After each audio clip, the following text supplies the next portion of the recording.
નમસ્કાર વિદ્યાર્થી મિત્રો, આપ સૌનું સ્વાગત છે આપણી channel easy learning account with MS માં। આ વિડીયોની અંદર આપણે પેપર નંબર 5 વિભાગ સી વાણિજ્ય વ્યવસ્થાનું સોલ્યુશન કરશું। જે મિત્રો ચેનલની અંદર નવા છે તે ચેનલને સબસ્ક્રાઇબ કરે અને તમારા મિત્રો સાથે વધુ વિડીયોને શેર કરો। તો સૌથી પહેલા આપણે વિભાગ સી ની વાત કરીએ તો પહેલો પ્રશ્ન છે, સંચાલનથી સમાજને કયા લાભ થાય છે? કાર્યક્ષમ સંચાલન દ્વારા ધંધાની સફળતાને કારણે સમાજની સમૃદ્ધિ અને સુખાકારીમાં વધારો થાય છે।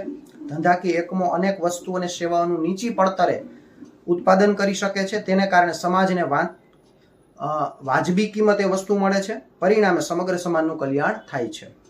સમાનતાનો સિદ્ધાંત શું સૂચવે છે? સમાનતાનો સિદ્ધાંત મુજબ અધિકારીઓએ કર્મચારીઓ પાસેથી કામ લેતી વખતે ન્યાયપૂર્ણ અને સમાનતાથી વર્તવું જોઈએ।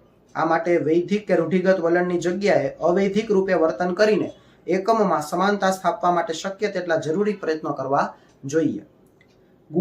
ગૌણ યોજના કોને કહેવાય છે? ગૌણ યોજના છે મૂળ યોજનાને અનુરૂપ અથવા મૂળ યોજનાને સહાયરૂપ થાય તે અંગેના વિકલ્પો વિચારવામાં આવે છે, તે યોજનાને ગૌણ યોજના કહે છે। તાલીમ ખર્ચ છે પરંતુ તેની ગેરહાજરી વધુ ખર્ચાળ છે, સમજાવો। તો તાલીમ આપવા પાછળ નિષ્ણાતોની નિમણૂક કરવી પડે છે, તેને ઊંચી ફી આપવી પડે, સાથે સાથે માલ સામાન છે એનો પણ આપણે ઉપયોગ કરવો પડે, સ્ટાઇપેન્ડ છે એ જે તાલીમાર્થી છે એને આપવું પડે છે। તો આ હિસાબે જોઈએ તો તાલીમ ખર્ચ છે, પણ જો તાલીમ ન આપવામાં આવે તો વસ્તુનો માલ સામાનનો બગાડ થાય છે, યંત્રો છે એનો બગાડ થાય, અકસ્માતોની સંખ્યા વધે છે। તો આની સરખામણીએ જોઈએ તો તાલીમ છે ખર્ચ છે પરંતુ એની ગેરહાજરી વધારે ખર્ચાળ છે।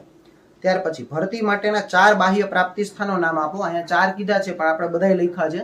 જાહેરાત દ્વારા, રોજગાર વિનિમય કચેરી દ્વારા, શૈક્ષણિક સંસ્થાઓ દ્વારા, મજૂર સંઘો દ્વારા, ઠેકેદાર દ્વારા, દ્વાર પર ભરતી અને આધુનિક પદ્ધતિ। નેતૃત્વનો અર્થ આપો। અન્ય વ્યક્તિઓમાં ધ્યેય સિદ્ધ કરવાની ઈચ્છા જાગૃત કરવાની કળા કે આવડત એટલે નેતૃત્વ। વિચલનો શોધ્યા પછી સુધારાલક્ષી પગલાં ક્યારે લેવાય? તો સ્થાપિત ધોરણો અને વાસ્તવિક પરિણામો વચ્ચે જો મોટો તફાવત કે વિચલન હોય તો તે ઉદ્ભવવાના કારણો તપાસી તે દૂર કરવા માટે સુધારાલક્ષી પગલાં લેવાય છે। આયોજન અને અંકુશ પરિવર્તનો સામે રક્ષણ પૂરું પાડે છે, કેવી રીતે?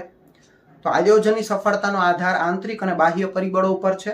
આંતરિક પરિબળોને સંચાલકો નિયંત્રણમાં રાખી શકે છે, પરંતુ બાહ્ય પરિબળો જેવા કે સરકારની નીતિ, હરીફાઈ, તેજી મંદી, કાચા માલની અછત, ગ્રાહકોની અભિરુચિ, ફેશનમાં પરિવર્તન વગેરે માટે અંકુશ જરૂરી બને છે।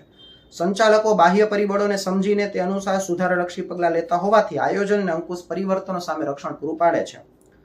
ત્યાર પછી માલિકના મહત્તમ આર્થિક કલ્યાણનો હેતુ એટલે શું? માલિકના મહત્તમ આર્થિક કલ્યાણનો હેતુ એટલે નફાના મહત્મીકરણનો હેતુ અને સંપત્તિના મહત્મીકરણનો હેતુ। કોલ મની અને નોટિસ મની વચ્ચે મુખ્ય તફાવત કયો છે? એક જ દિવસ માટે નાણાં ઉછીના આપવામાં આવે કે લેવામાં આવે તેને કોલ મની કહે છે, અને 2 થી 14 દિવસ માટે નાણાં ઉછીના લેવામાં આવે કે આપવામાં આવે તેને નોટિસ મની કહે છે। બજારીય સંચાલનની ઉત્પાદન વિભાવના સમજાવો। આ વિભાવનામાં વસ્તુની પ્રાપ્યતા અને કિંમત ઉપર ભાર મૂકવામાં આવે છે। આ ખ્યાલ મુજબ ગ્રાહકો સસ્તી કિંમતે ઝડપથી વસ્તુ પસંદ કરે છે, જ્યારે ગુણવત્તાને વધુ મહત્વ આપતા નથી। આ વિભાવના ખાસ કરીને અલ્પવિકસિત દેશોની અંદર જોવા મળે છે। ત્યાર પછી બજારીય વિભાવનાની સમજૂતી આપો। માર્કેટિંગના આ ખ્યાલને વપરાશલક્ષી ખ્યાલ કે માર્કેટિંગ ખ્યાલ તરીકે પણ ઓળખવામાં આવે છે। આ ખ્યાલમાં ઉત્પાદકો ગ્રાહકની જરૂરિયાતો, પસંદગી, ટેવો, શોખ, ફેશન વગેરે અંગે સંશોધન કરીને તેને અનુરૂપ વસ્તુનું ઉત્પાદન કરે છે। આ ખ્યાલમાં ગ્રાહક બજારનો રાજા છે તેમ સમજીને દરેક પ્રવૃત્તિ ગ્રાહકલક્ષી બનાવવામાં આવે છે। માર્કેટિંગનો આ ખ્યાલ વધુ આધુનિક ગણાય છે। વર્તમાન સમયમાં વિશાળ ધંધાકીય એકમોએ માર્કેટિંગનો આ ખ્યાલ અપનાવ્યો છે। શૂન્ય સપાટીવાળી વિતરણ વ્યવસ્થા એટલે શું?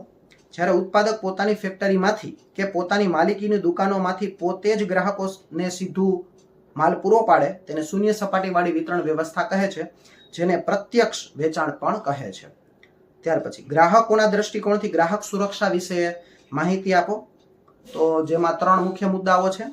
એમાં પહેલું છે કે ધંધાકીય એકમોએ અસુરક્ષિત વસ્તુઓ, ભેળસેળ, ખોટી અને ગેરમાર્ગે દોરતી જાહેરાતો ન આપવી જોઈએ। ગ્રાહકો પાસે યોગ્ય માહિતીનો અભાવ છે, તેથી આવા પગલાં ભરતા અચકાય છે। ગ્રાહકોને પોતાના હકો અંગે જાગૃત કરવાની જરૂર છે। ત્યાર પછી ભારતમાં ગ્રાહક વર્ગ સંગઠિત નથી, તેથી તેનું શોષણ થાય છે। તો આ મુખ્ય 3 મુદ્દાઓ છે એની અંદર। ત્યાર પછી ગ્રાહકો પોતાના હક માટે જાગૃત નથી, સમજાવો। ગ્રાહકોને પોતાના હકો અને કાયદા દ્વારા મળતી રાહતો વિશે જાણકારી નથી। અથવા જાણે છે પરંતુ કાયદાકીય પ્રક્રિયા વિશે પૂરતી માહિતી ધરાવતા નથી અથવા ખોટી માહિતી ધરાવે છે. ઘણા ગ્રાહકો અશિક્ષિત હોવાથી પણ પોતાના હક માટે જાગૃત નથી. ત્યાર પછી ધંધાકીય પર્યાવરણને અસર કરતા બાહ્ય પરિબળોની યાદી આપો. મુખ્ય 6 છે. પેલું છે આર્થિક પરિબળ, જેની અંદર પણ મુદ્દાઓ આવે છે, એ પણ લખવાના રહેશે. પછી સામાજિક પરિબળ, સાંસ્કૃતિક પરિબળ, ટેકનોલોજીકલ પરિબળ, રાજકીય પરિબળ અને ધારાકીય પરિબળ. ત્યાર પછી રાષ્ટ્રીય આવકમાં વધારો એ ધંધા માટે અનુકૂળ છે, સમજાવો. રાષ્ટ્રીય આવકમાં વધારો એ ધંધાકીય એકમો માટે સાનુકૂળતા સર્જે છે. રાષ્ટ્રીય આવક વધતા અને તેની સાથે માથાદીઠ આવક વધતા જીવન જરૂરિયાતની ચીજવસ્તુઓ અને સેવાની માંગ વધે છે. આવક વધવાની સાથે ઉચ્ચ ગુણવત્તાયુક્ત વસ્તુની માંગ વધે છે, જે ધંધા માટે હકારાત્મક પરિબળ છે. તો વિદ્યાર્થી મિત્રો, અહીંયા આપણે 5મું પ્રશ્નપત્રનું સોલ્યુશન કરેલું. નેક્સ્ટ વિડીયોની અંદર નવા પેપર સોલ્યુશન સાથે મળીશું. જય હિન્દ.